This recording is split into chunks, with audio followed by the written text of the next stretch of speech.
कल तक जिसकी औकात ऑटो तक में चढ़ने की नहीं थी, कैसे उस लड़के ने अपनी पत्नी को गिफ्ट में दे दी 70 लाख की लिमिटेड एडिशन कार। जिस लड़के के साथ उसका पूरा ससुराल नौकरों से भी बदतर सलूक करता था, क्यों उससे एक मल्टीनेशनल कंपनी का सीईओ हाथ जोड़कर मांगने लगा माफी? इन सवालों के जवाब अभी जानिए, सिर्फ कुछ मिनटों में। सुनिए इंटरनेट पे सबसे ज्यादा वायरल होने वाली स्टोरी, वो भी बिल्कुल फ्री।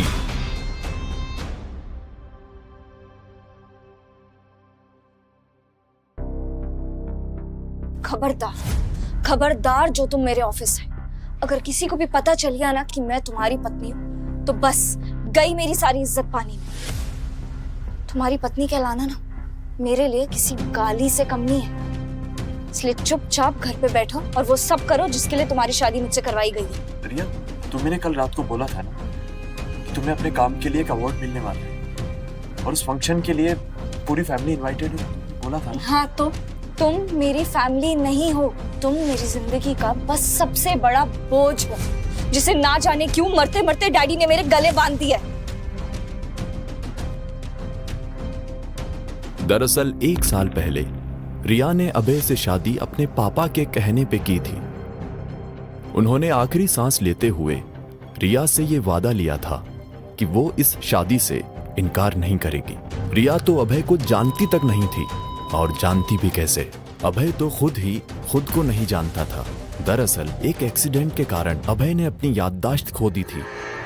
अभय गरीब होने के साथ साथ अनाथ भी था। कोई ढंग की नौकरी ना होने की वजह से वो जो मिले वो काम कर लेता, चाहे वो डिलीवरी का हो, सुपरवाइजिंग का हो, वेटर का हो या सामान बेचने का।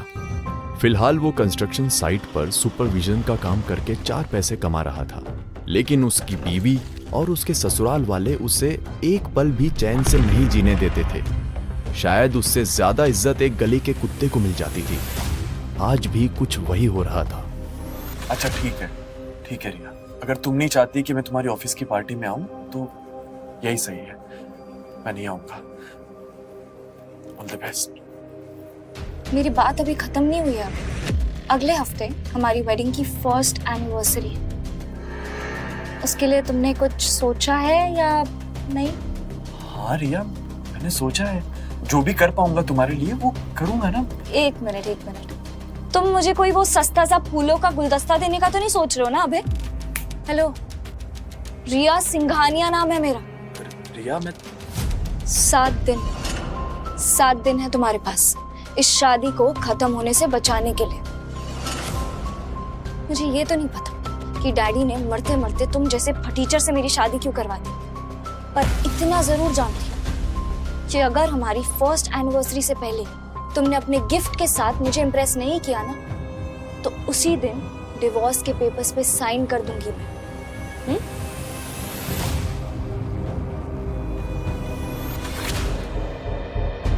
रिया और अभय की शादी भले ही जबरदस्ती की थी, पर रिया दिखने में इतनी खूबसूरत थी कि उसे देखते ही किसी भी लड़के का दिल पिघल जाए। और अभय ने जिस दिन रिया के साथ 7 फेरे लिए थे, उसी पल से उसे दिल से अपना जीवन साथी मानने लगा था। आज रिया की ये धमकी सुन अभय का दिल जोर जोर से धड़के जा रहा था। रिया, तुम गलत नहीं हो, तुम सही कह रही हो, और तुम जैसी लड़की एक अच्छा लड़का डिजर्व करती है। और ट्रस्ट मी यार, मेहनत कर रहा हूं मैं जितना भी कर सकता हूं उससे ज्यादा कर रहा हूं। बस एक बार ये याददाश्त वापस आ जाए ना मेरी, उसके बाद मैं और भी ढंग से मेहनत कर पाऊंगा। मुझे तुम्हारी खोई हुई याददाश्त से कोई मतलब नहीं है, और अगर तुम्हारी याददाश्त वापस आ भी गई तो कौन सा तुम मेरी किस्मत बदल दोगे? I really don't care. मैं अपना फैसला नहीं बदलने वाली हूँ। रिया, अब यहाँ खड़े खड़े मुंह क्या देख रहे हो? हाँ, मैं तो चाहती हूँ कि मेरी बेटी अपने मरे हुए पापा को दिए हुए वादे से ऊपर उठे और तुमसे अपना और हमारा सबका पीछा छुड़ाए। अब जाओ। मेरे लिए एक कप गर्मा गर्म चाय लेकर आओ। जी। जाओ।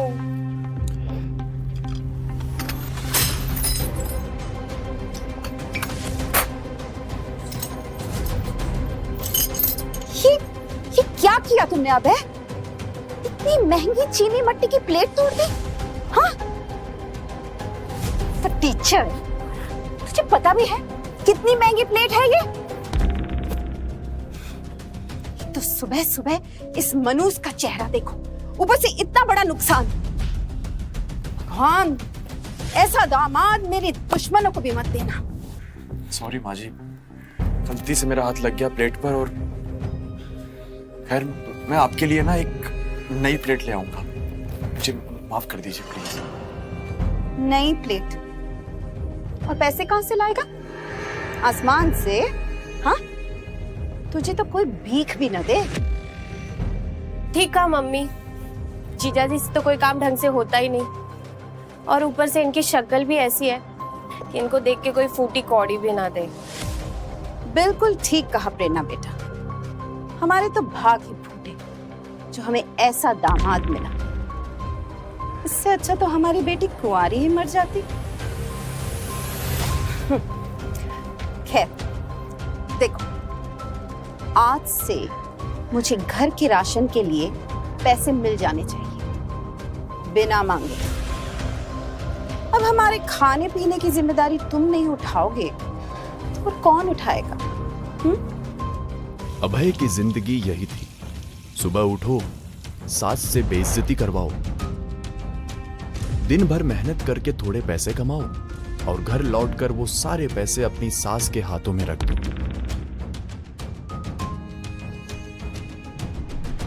उसका हुलिया देख के कोई भी बता सकता था कि अभय की माली हालत कैसी थी।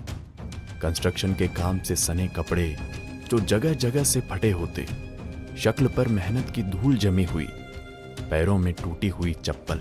ऐसी हालत में भी उसकी लगन सराहनीय थी, जो ऐसे परिवार की देखभाल करने के लिए अभय हर रोज अपनी जी जान लगा देता। अभय ड्राइंग रूम में खड़ा चुपचाप ये सारी बातें सुन रहा था। उसकी सास और साली के शब्द दिन ब दिन कड़वे होते जा रहे थे। उन दोनों के मुंह से ये बातें सुन अभय का मुंह उतर गया।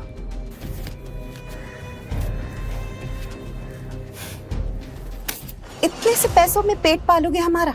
न जाने मेरी बेटी ने कौन से कर्म किए हैं जो तुम जैसा फटीचर और नामर्द पति मिला है, जो अपने घर वालों को 2 रोटी भी ना खिला सके। ये लो 50 रुपए लो, ये तुम्हारे आज का खर्चा। पर माँ जी, 50 रुपए तो मुझे काम तक पहुंचने में लग जाएंगे। काम? इसे काम नहीं, मजदूरी कहते हैं दामाद जी। ईंटें उठाना, सीमेंट के बोरे लादना, किसी के घर पे काम करना, ये काम नहीं होता।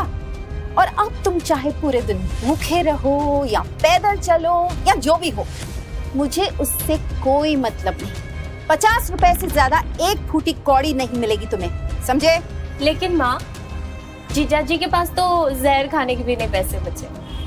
जहर खाने के लिए राजी तो हो? इसे अपने हाथों से, अपने पैसों से जहर खिलाऊंगी। काश मैं भी किसी अमीर खानदान में पैदा हुआ होता। मेरे पास भी एक बड़ा घर, एक गाड़ी, सब कुछ होता। तब शायद मैं एक अच्छा दामाद और एक अच्छा पति बन सकता।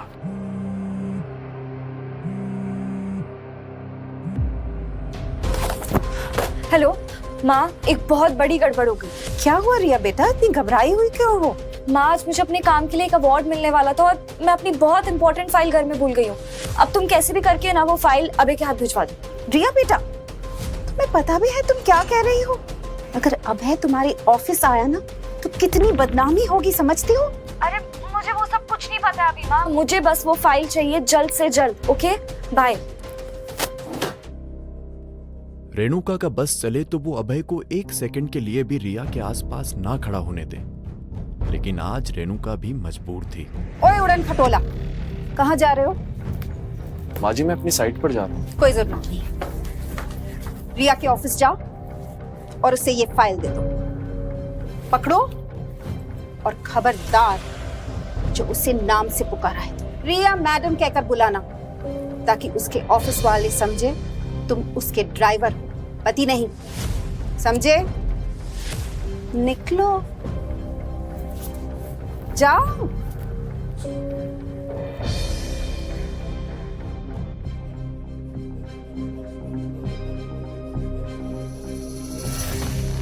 लेकिन जैसे ही अभय को अपने करीब एक परफ्यूम की खुशबू आई, उसके सेंसेस अलर्ट हो गए, क्योंकि वो इस खुशबू को पहचानता था। ये उस इंसान की थी जो उसे चैन से जीने नहीं दे रही। पागल पागल हो क्या? देखो, मैं उस तरह का आदमी नहीं हूँ जो किसी भी लड़की के साथ इन्वॉल्व हो जाए। तुम छोड़ो मुझे। मैं तुम्हारा वो कल हूँ जो आने वाले कल पर भी भारी पड़ेगा, और तुम चाहे कितना भी भाग लो, मुझसे दूर नहीं रह पाओगे। गुस्से से तिल मिलाता हुआ अभय कुछ समझ ही नहीं पा रहा था कि उसके साथ ये हो क्या रहा है। पिछले कुछ दिनों से उसे लग रहा था कि हर वक्त उस पर किसी की नजर है, और फिर इस लड़की का बार बार उसके करीब आने की कोशिश करना कुछ अजीब था।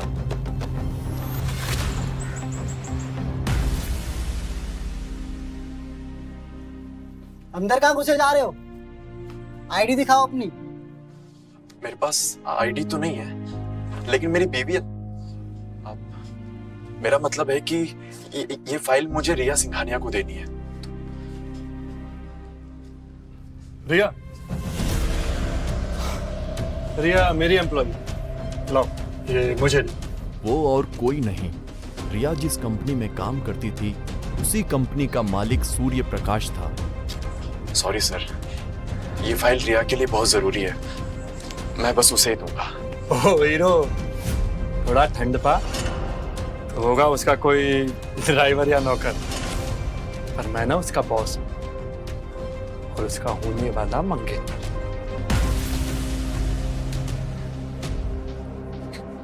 क्या क्या बोला तुमने? तू रिया का मंगेतर है? क्या ये बात रिया को पता भी है कि उसका ये सो कॉल्ड बॉस उसे उसकी पीठ के पीछे अपनी मंगेतर बुलाता है? अबे साले, तेरी इतनी हिम्मत, तू मुझे धमकी देगा? भाई तू है कौन?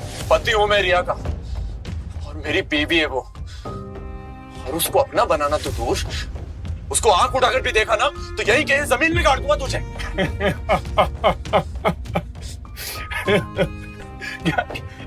क्या क्या क्या कहा तूने? रिया का हस्बैंड है तू? हाँ। रिया, रिया जरा इधर आना। सूर्या पूरे ऑफिस के सामने रिया का नाम जोर जोर से चिल्लाने लगा। ये देख अभय का दिल जोर जोर से धड़कने लगा। उसने जोश में आकर रिया को अपनी बीवी तो बता दिया, पर उसे अच्छे से पता था कि ये बात रिया के कानों तक पहुंची तो उसके साथ क्या होगा। हाँ हाँ सूर्य, क्या हुआ? चिल्ला क्यों रहे हो? रिया, तुमने अपने घर के नौकरों को बहुत ज्यादा ही सर पर चढ़ा रखा है। अब देखो ना, ये तुम्हारा 2 कौड़ी का ड्राइवर खुद को तुम्हारा पति बता रहा है। अभय, ये मैं क्या सुन रही हूँ? क्या तुमने सच में ऐसा कुछ कहा है? अब जवाब देना, नीचे क्या देख रहा? मेरे सामने तो बड़ा हीरो बन रहा था, इसके सवाल का जवाब दे। नीचे क्या देख रहा है? तू वैसे नहीं मानेगा ना? क्यों? आजा, नहीं मैं तुझे समझा।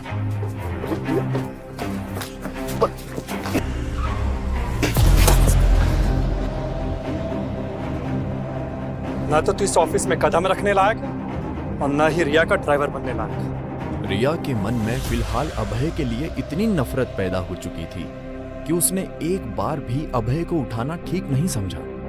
अभय अपनी आंखों में आंसू लिए रिया को लगातार देखे जा रहा था, जैसे उसे उम्मीद हो कि रिया एक बार, बस एक बार उसे उठाने आएगी। बीवी के नाते ना सही तो कम से कम इंसानियत के नाते ही सही। अभय को कार के नीचे आता देख कार के अंदर बैठा आदमी हड़बड़ाते हुए बाहर आया। वो इंसान और कोई नहीं, मिस्टर खन्ना थे।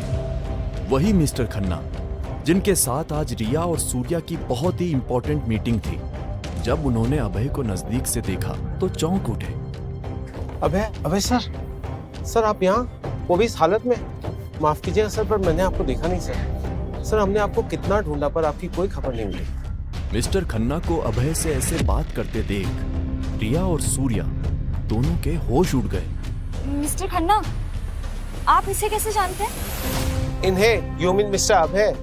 आप मजाक तो नहीं करी मिस रिया? इन्हें कौन नहीं जानता है? पिछले 1 साल से मिस्टर अभय लापता है, तभी आज ऑफिस इवेंट में मैं आया हूँ, नहीं तो इनके सामने मेरी कोई औकात नहीं है। What? ऑफिस इवेंट में आपकी जगह ये आता? You must be joking. ऐसा कैसे हो सकता है? इसकी औकात ही क्या? माइंड योर लैंग्वेज मिस रिया। आपकी इस बदसलूकी के वजह से हमारी कंपनी के इन्वेस्टर्स की तरफ से हम आपको हमेशा के लिए ब्लैकलिस्ट करते हैं। And how dare you speak so low about mister Abhay? आप जानती भी है कि ये कौन है? और फिर जो मिस्टर खन्ना ने अभय के बारे में कहा उसे सुन रिया के साथ साथ सूर्या के भी होश उड़ गए। जिस रिया की आंखों में अभय के लिए अब तक नफरत थी, उन्हीं आंखों में अब डर था, और उससे भी ज्यादा कुछ था, तो वो था पछतावा। आखिर ऐसा क्या बताया मिस्टर खन्ना ने अभय के बारे में? कौन था अभय अपनी याददाश्त खोने के पहले, और क्या है उसकी सच्चाई? क्या रिया के डैड अभय का सच जानते थे? क्या इसीलिए उन्होंने अभय की शादी जबरदस्ती रिया से कराई थी? कौन है वो अनजान लड़की जो अभय का पीछा कर रही है? ये जानने के लिए देखिए बंदा ये बैड ऐसे का अगला एपिसोड सिर्फ पॉकेट एफएम के YouTube चैनल पर। और बंदा ये बैड ऐस के सारे एपिसोड्स को सुनने के लिए डिस्क्रिप्शन में दिए गए लिंक से डाउनलोड कीजिए पॉकेट एफएम ऐप।